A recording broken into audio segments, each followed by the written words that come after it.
What makes a pickup great? Is it still all about capabilities?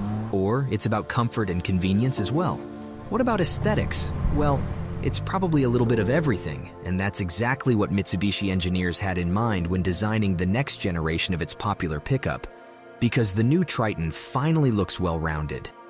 Also known as the L200 in some markets, it comes improved in every aspect, which in theory means that besides traditional customers, it should also have the ability to attract new buyers and improve its already good position on the market. Stay with us as we are taking the first look at Mitsubishi's game-changing pickup.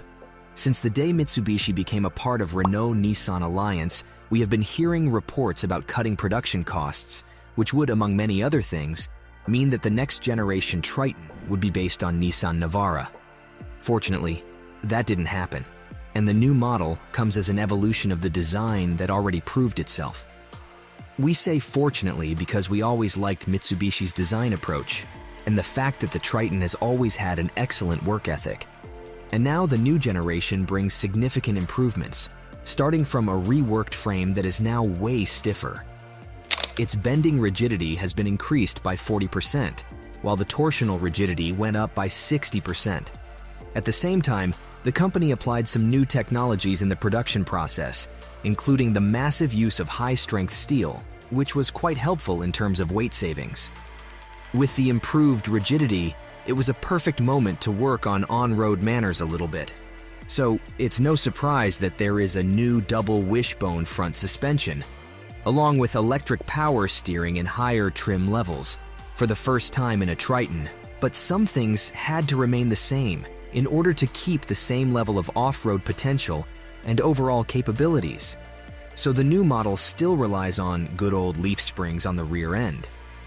Of course, the first thing to notice about the new Triton is the new styling, which brings notable yet evolutionary changes when compared to the model it replaces. The Japanese manufacturer decided to bring up a completely new interpretation of the well-known dynamic shield design language, with a much bigger grille with a massive mesh pattern and reworked headlights. The massive use of chrome is still present, though the company now also offers blacked versions for all those who don't prefer such a massive use of chrome. The similar design changes continue through the rest of the pickup, and the overall shape indeed looks familiar. But once you get close to the new pickup, you will notice that something is different. You will notice that this Triton is bigger, with a wheelbase that now goes up to 3,130 millimeters, while the overall length has been increased by 15 millimeters. But what seems way more important is that the new generation is 50 millimeter wider than before, which will have a big impact not just in terms of stability, but also in terms of passenger space. Another thing worth mentioning is that the cargo bed has been reworked and that the load height is not at 820 millimeters, 45 millimeter lower compared to the previous model. Finally, let's say a few words about color options, as there will be plenty of them on offer. The new Yamabuki Orange Metallic is definitely the first one to notice, but the palette also includes Blade Silver Metallic, White Diamond, Solid White, Jet Black Mica, and Graphite Gray Metallic. Also, keep in mind that the exterior trim can vary depending on configuration, so some models feature body-colored grille, dark titanium accents, and similar things. The Triton never had too many things to complain about, and if there was, it was about its interior design. Simply put, Mitsubishi was focused on utility way too much, even by the standards of a mid-size pickup. Its cabins were always Spartan, often with the lack of some quintessential modern tech features. That ends with the new 2024 Triton, which finally gets the interior it deserves. The right word to describe the new cabin layout is balance, because despite the new tech features and the massive use of quality materials, things remain simple and straightforward. If you look at the dashboard, you will find attractive aesthetics, complemented by a decently sized infotainment screen. But if you look closer, you will also notice that there is a good portion of physical buttons and knobs. And we are not talking just about climate controls and volume knobs. There is also a whole bunch of shortcuts for the infotainment. And we particularly like that Mitsubishi kept all these buttons oversized, very gloves-friendly. The story continues on the instrument cluster, where you can notice a mix of analog gauges and a 7-inch display. As for the passenger space, longer wheelbase, increased width, and other things should improve the overall comfort. And just like the previous model, the new one comes in 3 cab styles on offer where, besides the classic double and regular cab models, you can also get what Mitsubishi likes to call Club Cab, which is essentially an extended cab with additional cargo storage behind the front seats. Efficient, though capable powertrain has always been Triton's strong selling point, and that trend will continue with the next generation because the Japanese manufacturer has done some tweaks and made the good old 2.4-liter turbo diesel even better. Once again, entry-level models will come with the most basic version of the engine, which puts out around 150 horsepower or 110 kilowatt, as well as 330 Newton-meter of torque.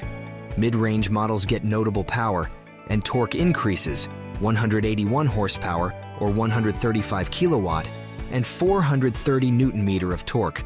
Finally, there is the high-output variant of the engine, with quite respectable 201 horsepower or 150 kilowatt and 470 Newton-meter of max torque, which is pretty much on par with rivals that feature bigger and often thirstier engines. But the new Triton will have one big advantage over most competitors, because besides the classic 6-speed automatic, there's also a modern 6-speed manual gearbox, which feels quite modern because there is no connection between shifter and transmission, but rather a shift-by-wire layout. Notable power torque and power increase, along with other improvements, have brought a much-needed increase in towing capacity, so even 4x4 models can now meet industry standards and tow up to 3.5 tons. Among things that are carried from the previous generations, there is also the drivetrain. Normally, the most basic models feature rear-wheel drive, but once again, Mitsubishi engineers decided to offer 2 4-wheel drive systems. Once again, lower grades will feature Easy Select 4-wheel drive, while higher grades will use a slightly more capable Super Select system. The former is basically a part-time 4-wheel drive, so the truck is moved by rear wheels only in normal mode. The front wheels engage only when you activate the center locking differential, and other than that, we can't say you will lack off-road capability with this one. Of course, low-range gearing is there, while hill descent and hill ascent control is part of standard equipment in all models. The Super Select is reserved for higher grades, and it is a full-time 4-wheel drive system that constantly sends power to all 4 wheels. Of course, all essential off-road features are there, including low-range gearing and lockers. Moreover, this system has been updated and now features not just a couple, but 7 selectable drive modes. These are normal, eco, gravel, snow, mud, sand, and rock. The new 2024 Triton finally gets much-needed upgrades regarding tech and safety features. First of all, there are a good number of important upgrades regarding safety and driver assistance features. For the first time in a Triton, you can get adaptive cruise control, which is definitely one of the biggest additions in this aspect. Furthermore, a bunch of familiar systems have been updated and upgraded, starting from forward collision mitigation, blind spot monitoring, lane change assist, rear cross traffic alert, and many more. As mentioned already, the completely redesigned interior looks way better, and it's also way better equipped with tech features.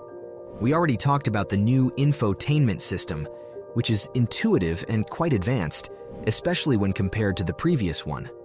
Among many features you can find in the new unit, it's worth mentioning that the Apple CarPlay is wireless, while the Android Auto still remains wired. Satellite navigation is also available, just like traffic sign recognition, remote locking, and many more. Just like the previous generation, the new Triton will be focused on familiar markets. It already debuted in Thailand, while arrival to Australia and other markets in Oceania and Southeast Asia is expected soon.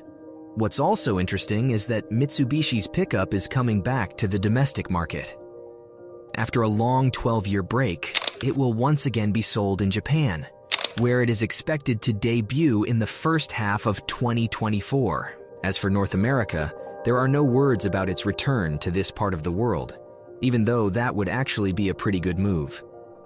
Mid-size pickups are popular again, and the new Triton has all the ingredients to compete with models like Tacoma, Frontier, and other classmates. After all, that would be a great chance for Mitsubishi to re-establish its position in the US market, as its current presence is almost non-existent. What do you think about the new 2024 Mitsubishi Triton? Did the Japanese make the right changes and adjustments? Is it good enough to make traditional Isuzu D-Max and Nissan Navara fans convert to the 3-diamond emblem? Let us know in the comments, and don't forget to subscribe. Thanks for watching, and see you next time.